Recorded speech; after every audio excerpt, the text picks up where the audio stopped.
going through the absolute most ultimate guide to becoming the best Roblox Bedwars player. Also, subscribe. To start off, I'm going to be going through gameplay.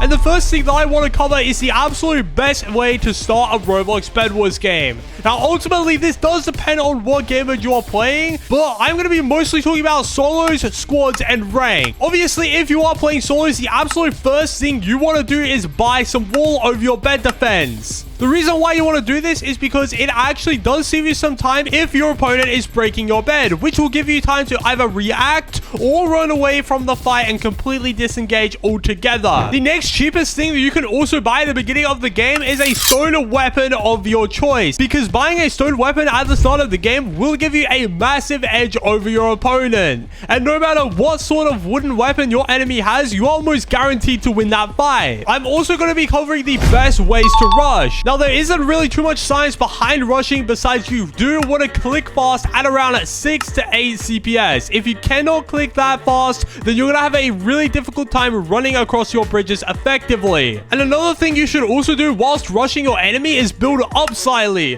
That way, if your opponent does not have any blocks and is trying to save for armor, they are not going to be able to cross your bridge. I use this strategy all the time so my enemies cannot get to my bed, and I can easily continuously rush without worrying that my enemies are going to rush back. Another crucial thing that gameplay has to offer is winning PvP fights. I did briefly touch up to this at the beginning of the video, but I'll further emphasize on it. Now, especially if you're struggling to win a lot of PvP fights, you should really focus on a few different things. And one of them is having better gear than your enemies. If you have better gear than your enemies, you are going to have a much easier time winning PvP fights, especially if the enemy has severely worse gear than you. And even if you're versing a really good player, as long as you have much better gear against them, you have a much better chance winning that fight. For example, if it's the start of the game and you have a diamond sword and your enemy only has a wooden sword, no matter what tier of armor that your enemy has, you're always gonna have an edge over them. So it is really important to just have better gear than the enemy, especially if you're struggling to win PvP fights.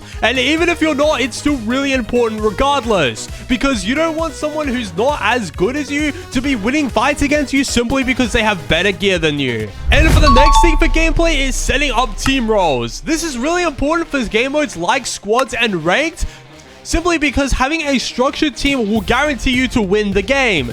The reason why I haven't really dedicated much time to ranked is because I'm not that great at solo queuing. Since Bedwars ranked is entirely based on teams, you have to have a really well-structured team in order to actually rank up and win games. I talked to a ton of Nightmare players about this, and they say that even if you are the absolute best player, it is really hard to rank up with solo queuing purely because of how well other teams will be structured. So if you're playing ranked or squads, make sure you decide who is getting diamonds, who is controlling middle and doing most of the attacking, and who is defending the bed. These sorts of roles are really important to winning these kinds of game modes, simply because having a structured team versus a team that is just randomly doing everything is like a group of dinosaurs running up against a bunch of headless chickens. It is just going to be absolutely deadly for the chickens, and the dinosaurs will easily wipe them out. So make sure you do definitely have a structured team. And speaking of having well-structured teams, it's also really good to make sure that you're buying the right diamond upgrades. Now, there is a very specific order that I like to follow, especially for ranked and for solos. And that is, if I do happen to get 4 diamonds, I usually buy the Team 1 generator first. Most of the other upgrades don't really give you that much benefit, especially for early game. And the Team 1 strategy is very popular in ranked, where the teams usually go for the 4 diamonds at the very start of the game to get an iron advantage over their opponents. And if you do happen to get exactly 8 diamonds, you should not buy the armor protection upgrade, simply because it doesn't really provide you with that many benefits. It only really does like 1 or 2 less damage, and that is not too great for early game. Instead, you should be aiming for the first diamond generator. Even if you are only playing solos, you can gradually get diamonds over time to either then buy the Team 2 generator or damage upgrades. And especially in ranked or solos, you want to be dealing more damage as opposed to taking less damage, because taking less damage is not going to do you too well if you want to actually kill your opponents. Now, the very controversial kit system is unfortunately a crucial part of the game. In no matter what game mode you are playing, kits are the backbone of Bedwars. If you don't know what kits are, they are basically classes like in any other game. Every single kit in Roblox Bedwars gives you some sort of advantage. The kits have some sort of ability, and depending on what kit you are using, you will get other abilities that your opponents won't have access to, unless they are using the same kit, of course. So it is really important to make sure that you are choosing the right kit, especially when going into something like a ranked game or a solos game. And there are certain different subsections of kits, like the economy kits, the PvP kits, and the bed defense kits. There are a few different types of kit classes. I'm not going to be going through absolutely every single one of them, but if you are playing solos, I would strongly recommend going for a kit that gives you some sort of PvP advantage. You definitely want to stay away from some of those late game kits like the farmer kit and the Talia kit, simply because 9 times out of 10 solos games will not be going for 40 minutes. So make sure that your kit that you are using is giving you an advantage in your solos games. And if you're playing something like a ranked or a squads game with some friends, then make sure you know what all of your teammates' kits are. You gotta make sure that everyone's kits complement each other, so you don't want to double stack on PvP kits or resource kits, or your team won't be as structured as the opposition's team, which is a very crucial fact, as I mentioned earlier. If you want to get kits for yourself, there are a few different ways to getting kits. You can either buy them for 399 Robux, you can either unlock them by leveling up, or doing some special challenges, which Bedwars hosts sometimes. There is a very easy way to get some paid kits though for free, but you guys have to keep it a secret. Only my subscribers know how to get kits for absolutely free. And in case you guys don't know, I give my subscribers who are early to my videos a free kit. So if you want to potentially get a free kit for yourself, make sure you like this video and subscribe, and then you're early to this video and my next video, and I might slide you guys a kit. So if you want to use any sorts of kit at all, make sure you just put it in the comment section below. And the next thing I do want to talk about when it comes to gameplay is what to buy with the emeralds. Now, there are a few different strategies that you can do with the emeralds, and it is very important that you guys know all of them.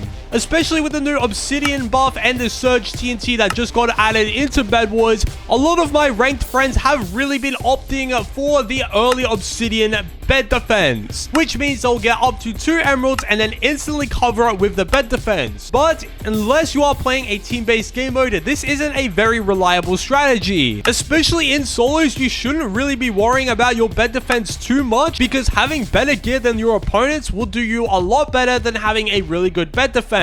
Especially since later in the game, it is basically a 1v1 anyway, and your bed defense does not really matter that much. So if you're playing solos, I would definitely try and go for something like either a diamond weapon of your choice or some telepoles. That way you will easily have a better gear advantage over your opponents, because you'll be dealing more damage, and you can use the telepoles to either escape or rush your enemies. And alternatively, with the emeralds, you can also buy a crossbow to deal even more damage. The good thing about the crossbow is that even when you die, you still keep it. So if you do have quite a lot of emeralds and you are really good with bows, I would definitely recommend investing in the bow, because it does do the exact same amount of damage as a diamond sword, and you do keep it permanently. You just have to hit your shots. You can also buy diamond armor as well for an extra emerald if you do want to take less damage, but as I said earlier, you shouldn't be worried about taking less damage. In a solos game especially, you should only really focus on getting iron armor, and diamond armor doesn't really matter as much. If you do have the spare emeralds and you are willing to invest in taking less damage, you should probably get diamond armor, but unless you plan on playing late game to emerald armor, diamond armor doesn't really give that many benefits. Ranked is a different story though. You do definitely want to save every single emerald that you have, and a crossbow or a diamond sword is definitely the right choice here. It obviously also does depend on what role you are playing in your ranked game. If you are playing the main attacker or the juggernaut, then you really should be getting the best gear possible and be dying the least amount of time. Another quick side note as well, in case some of you guys are new to Bedwars and don't know, you can actually store your resources in the personal chest or the team crate. If you're playing ranked, I would definitely suggest putting all of the diamonds in the team crate so all of your teammates has access to them, and putting the iron in your own personal chest, because you definitely don't want to be giving the opponents any of your resources. Since diamonds can only be used for team upgrades, there is absolutely no disadvantage to giving your teammates diamonds. Even if they don't buy the most useful upgrade and they are pretty bad at the game, a team upgrade is a team upgrade, and either way, it is going to give you some sort of benefit at the end of the day, even if it is only break speed. Another general tip for gameplay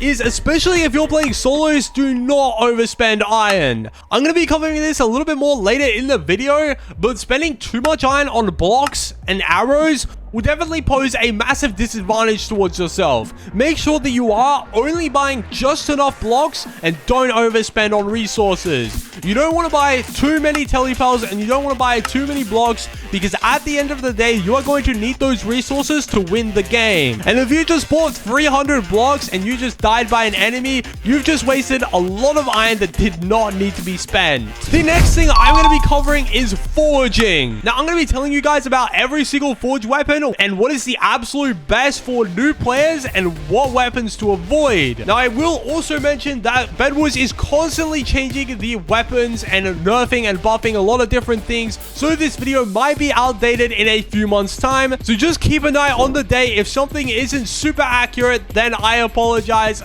There's nothing much I can do about that. If you are a new player, in my opinion, the two weapons that you should want to avoid the most is the regular sword and the hammer.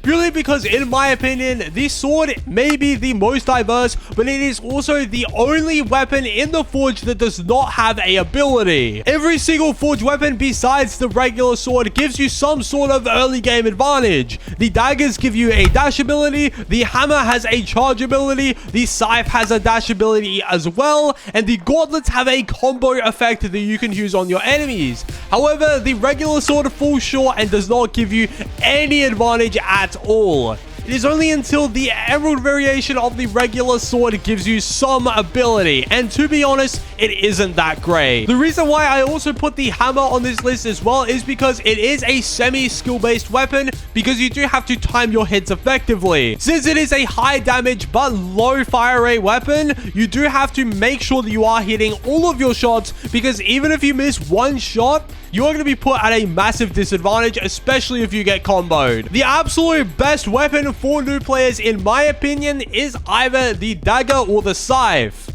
Since the dagger does have a very, very fast attack speed, you can easily get combos on your enemies without having to worry about hitting every single shot. And the scythe is sort of a mid-range weapon and has a jack of all trades, and it also has the scythe dash ability, which you can use to avoid hits on your opponents altogether. Obviously, this is a little bit subjective, which means that it is entirely opinion-based. If there is a weapon that you do like better than the ones that I've already mentioned, then that is purely up to you. It is, at the end of the day, preference. I also do want to point out that if you are playing solos, I would not recommend getting the max forge on your weapon, purely because it is such a waste. Unless you are playing like absolute late game to emerald armor, you are not going to be needing the emerald variation of your weapon. You may as well get the 50 extra HP with the armor upgrade, because then you'll be outgearing your enemies with health. It is only if you're playing ranked that you will need to consider whether you do want to get the max forge upgrade on your weapon or not. Simply because 9 times out of 10, if you are playing ranked, you are playing a 20-minute game, and it is going to last a very long time. I do also want to cover this next one really quickly, and that is the bed defense. Now, you don't have to get super fancy with the bed defenses, but I will be going over a couple things you guys should definitely keep in mind. I've played a lot of Roblox Bed Wars. I've played since the very early days that the game has released, and the bed defense has gone through a few variations. If you are going to go for a bed defense for solos, I think you cannot go wrong with a very simple layer of obsidian and a layer of wool. There isn't that many disadvantages to having that sort of really nice bed defense. It's super stable, it's cheap, and it's reliable. But I wouldn't be going anything too extra and spending a lot of time on it, or it's going to take the focus away from actually winning the game. For ranked, I've seen people go massive with their bed defenses, and they do tend to use other things like Tesla coils, especially to fortify their bed defense a little bit more. And obsidian is absolutely crucial for ranked. If you do not have obsidian on your bed defense, your bed is going to be easily taken because of the new Surge TNT item. If you guys didn't already know, the Surge TNT item can blow up absolutely any block except for the obsidian block, which makes obsidian absolutely crucial, especially if your opposition knows that you don't have obsidian. Obviously, for ranked games, you do want to have a much bigger bed defense because ranked games tend to go for a lot longer than solos games. This also applies for squads as well. I would definitely recommend getting obsidian on the bed if you're playing squads, purely because those games tend to go for a lot longer as well. Make sure you guys are also using Tesla coil traps. They are only 60 iron, they're very cheap, and they do a lot of damage to your opponents. They also stop them from healing for a brief amount of time, which is very, very crucial, especially in rank. If you are playing a squads-based game mode, make sure that all of your teammates have placed down at least 2 Tesla coils, which is the absolute maximum that you can place. And for the next thing that I want to cover, this is probably what a lot of you guys are going to be wanting to know about, and that is PvP. Now, I did make a video on going through the absolute best ways to combo your enemies, and if you want to watch that video, I will leave that in the description below. And I will be going over a few things that I went through in that video. Basically, if you don't know how Bedwars combat works, it solely relies on the mouse pointer. Wherever your crosshair is wherever you are going to hit. So Bedwars PvP does rely on a lot of different things like tracking. Now, I did go over the importance of tracking in my previous videos, so I'm not going to be going into too much detail in this video, but basically tracking is what separates the bad from the good players in Roblox Bedwars. If you have bad tracking, then you're going to have bad PvP skills. As long as your cursor is over the enemy consistently, then you'll have an easy time comboing your opponents. You can also use other items to enhance your combos and get extra damage off of your opponents, like the crossbow, the fireballs, or the gloops, which will get some extra damage off of your opponents. And as I mentioned in my combo video, there is no point having godly combos if your enemy has better gear than you and is doing more damage than you.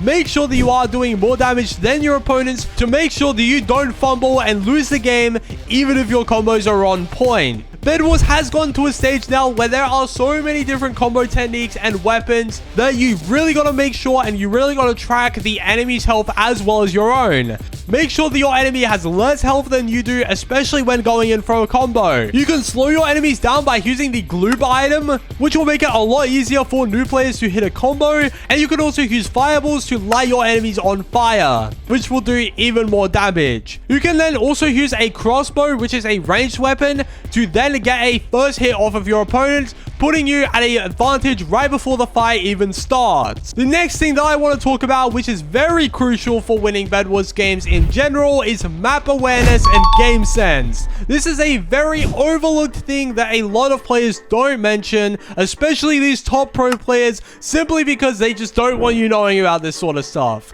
Game sense is very important. You want to make sure you memorize all the map layouts, make sure you know where all of the diamonds and emeralds spawn, and roughly know how many blocks it takes to get to the middle and the diamond generators. These are the sorts of things that ranked players use all the time to get an edge over their opponents to win and become the absolute best players in the game. The middle section of the Bedwars map is a high risk, high reward area. You can get some of the best gear by collecting some of the emeralds, but everyone is going to be going there, so you want to decide whether it is worth it for you. Every single Bedwars game modes has the maps switched up slightly. For example, ranked has the diamonds and the emerald generators split in 2 halves in the middle of the map, and for every other game mode, the diamond generators are normally off to the side and the emerald generators are in the center of the map.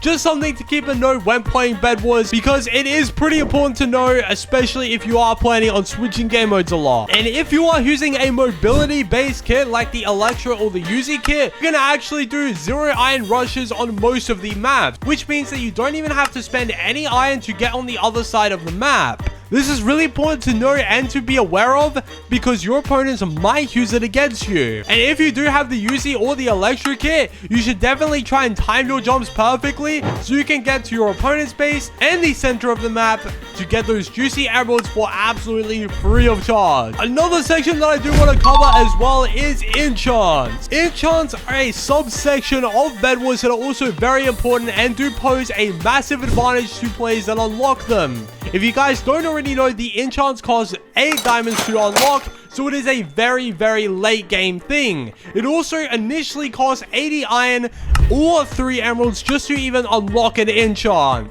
And it is completely random. So there is some element of RNG to it. Enchants are one of those things that will drastically change the PvP aspect of Bedwars. For example, if your opponent has the lifesteal enchant, that means that they are getting extra health back when they deal damage to you. So it is really important to know what all of the enchants do, especially if you're playing a team-based game mode like ranked or squads, where enchants are likely going to be unlocked. In solos, it is a little bit more uncommon to see people running around with enchants because of how expensive they are, but it isn't impossible. I've seen plenty of players unlock enchants in my solos game. So just make sure that you are aware of the enchants. They're not a necessity to winning the game, but if you are struggling to eliminate your opponents, it is definitely something worth considering getting, since it will give you a massive PvP advantage over your opponents. I also do want to briefly cover updates as well, simply because they are very important.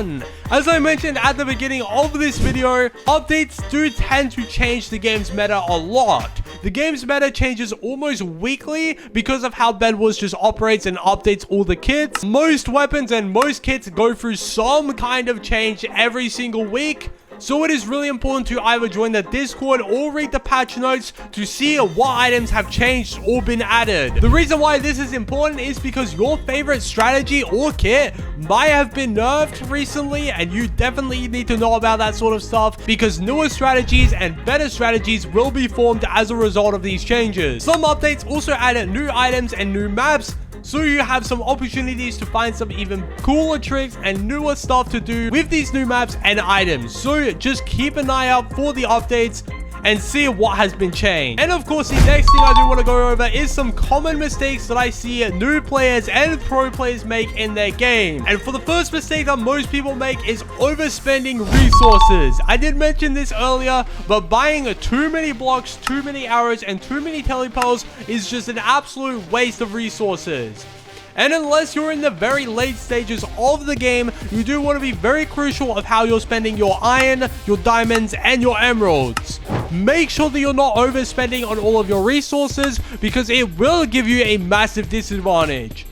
For example, I see a lot of players buying way too many blocks. And they'll buy like 300 blocks or something like that. And then they'll go fight their opponents, lose all of their blocks, when they could have spent that iron on something like gloops or fireball. And then that would actually give them a much better PvP advantage than buying a 5 bajillion million blocks. So just make sure that you're not overspending resources. Make sure that you're not buying too many telepearls. That's another big thing that a lot of new players do, is they buy like 20 telepearls, and they buy like 20 telepearls, find out that they have way too many, and then their opponents that now have diamond armor and crossbows just absolutely destroy them and they lose the game. Make sure that you're prioritizing buying different things as well. A lot of new players especially just sort of buy literally the most random stuff, and if they have a lot of iron, they just sort of buy everything in the shop. This is not the way to go about buying things in Bedwars. Make sure that you have some sort of formula, some sort of strategy in mind. Don't just randomly buy things. A lot of mistakes that even some pro players make. I honestly see a lot of pro players